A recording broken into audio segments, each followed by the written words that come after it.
Hey guys, thanks for checking out my channel if you're brand new, and if you're returning and you've come back for more, I love you. And if you're new, think about subscribing. I'm John Stark from MacMovieguy.com, and this is my review of On the Come Up. I'm a blind film critic.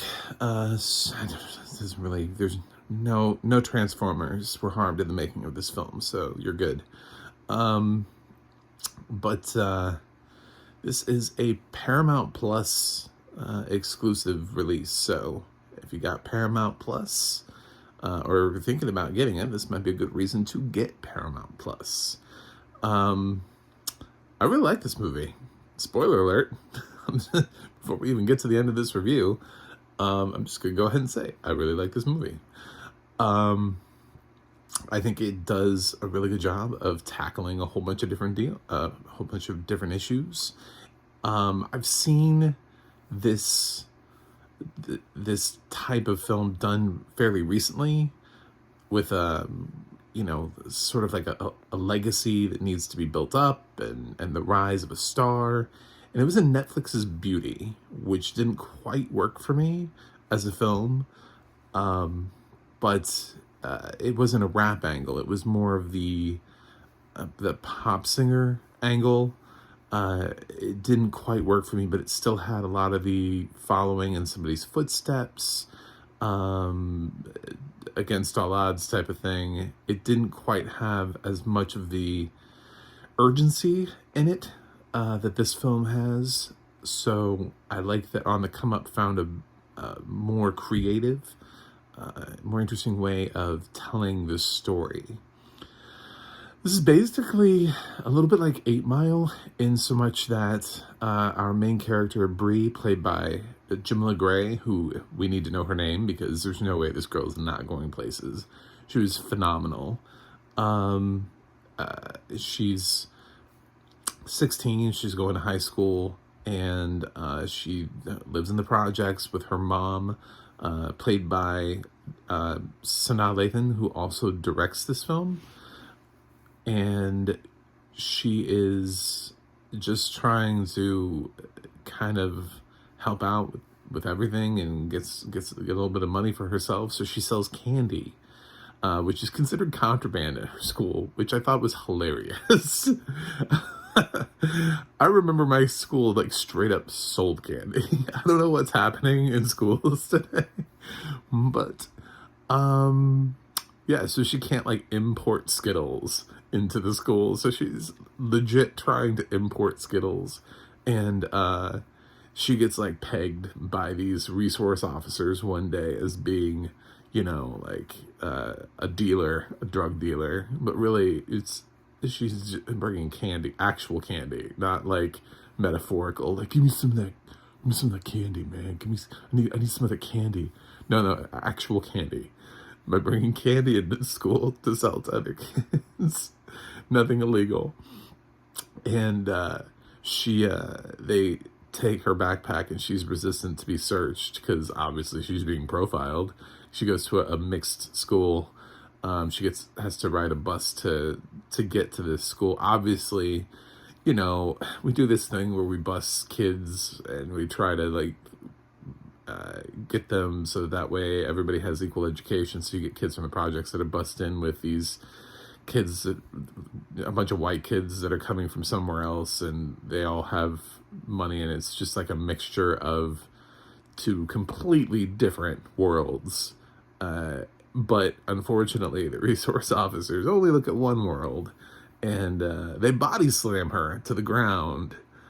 2 grown-ass men body slam a 16-year-old girl to the ground. And so that they could look at her backpack and find Skittles. Yep. That's the thing. I loved that it was Skittles too. I want to say thank you to the writer of the film, because that was a solid Trayvon Martin reference, who is also referenced later on in one of Bree's raps. When she's rapping, she references Trayvon a second time. So that was obviously chosen for a reason, because he had Skittles on him. I totally picked up on that. This film has a lot of recurring themes, and it's great. So she she goes into the office, and her mom gets called in, and she's sitting there, and the principal is like, Bree had contraband on her, and she's like, "What do you mean? Like, it's this stuff is illegal. We can't bring this into school. This is terrible." And Bree's like, "There are white kids who bring actual drugs into the school." Like, why aren't they being searched and body slammed? You know, and that's probably true. There's probably somebody in that school who actually has real contraband on them, but because cops are profiling a certain subject of people, those people know they're being profiled, and those people know they see shit like this happening to Bree probably on the regular. So they're probably not going to be bringing stuff like that into the school. Meanwhile, like Brent and his lacrosse buddies are going to be like, nobody's ever going to ask us questions. Let's load up on Molly, guys. Like, so, anyway, so the principal tries to make some sort of statement about how Bree was in the wrong. And I'm like, first of all, why? Why is candy contraband in this school? What school is this? What program? What have we done to our children to where we're treating candy the same as drugs? Like, what is happening in this school district? Anyway, so Bree gets sent home, and then we just kind of learn more about her life. And her dad was a really well-known local rapper, and he was on the come up, so to speak, and everybody liked him. And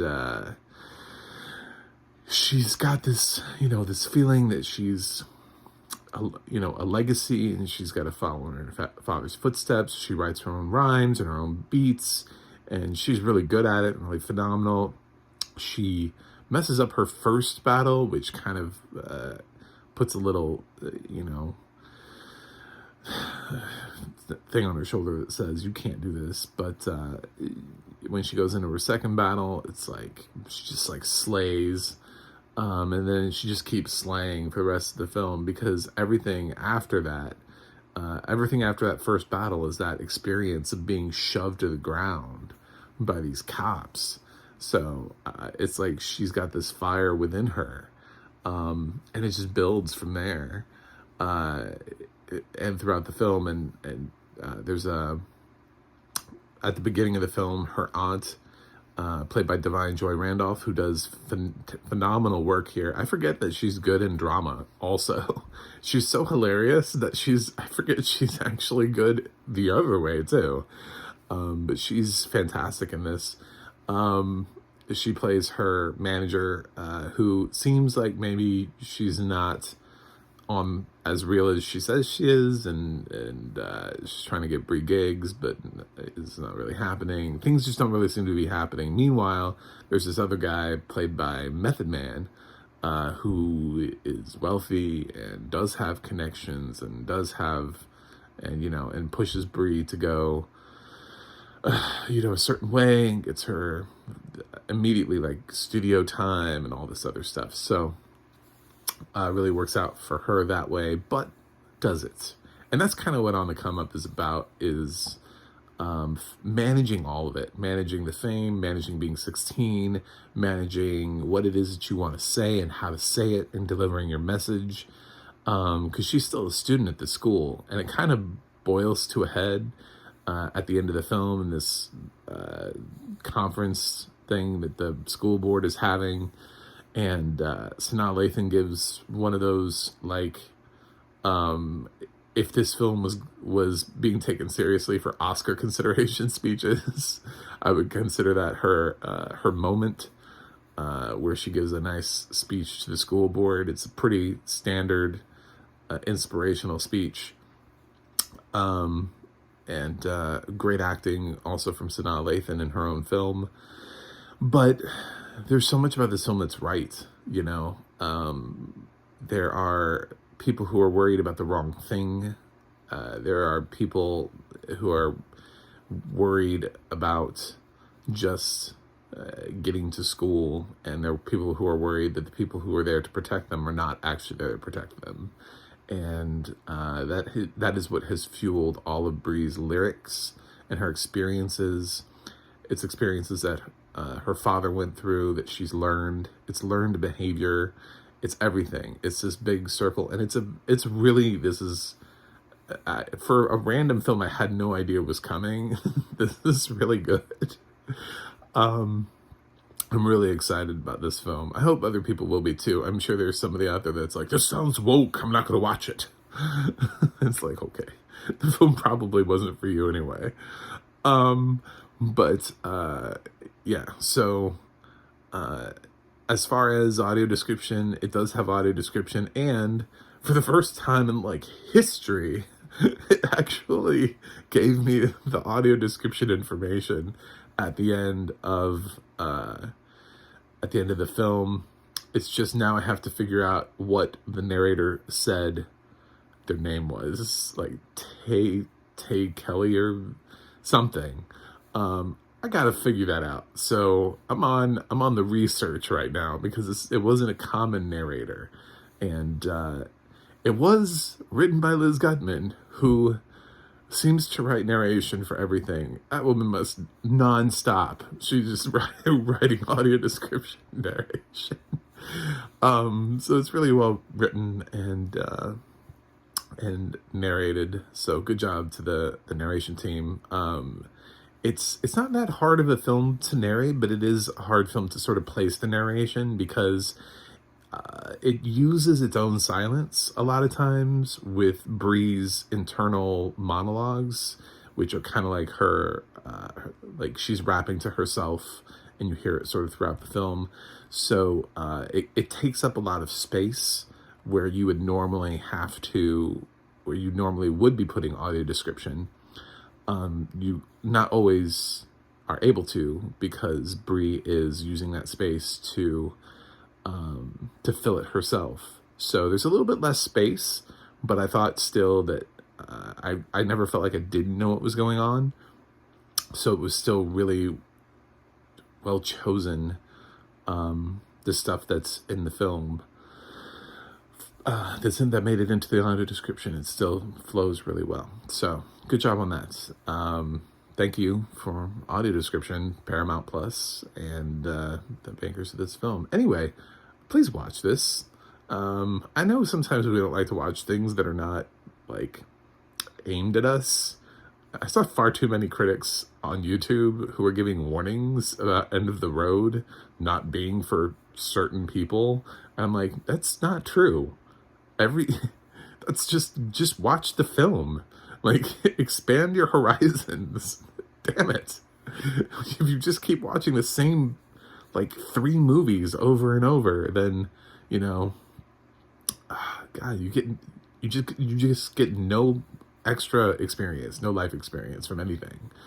So, I don't know if this is Sanaa Lathan's, I should have checked that, first feature or not.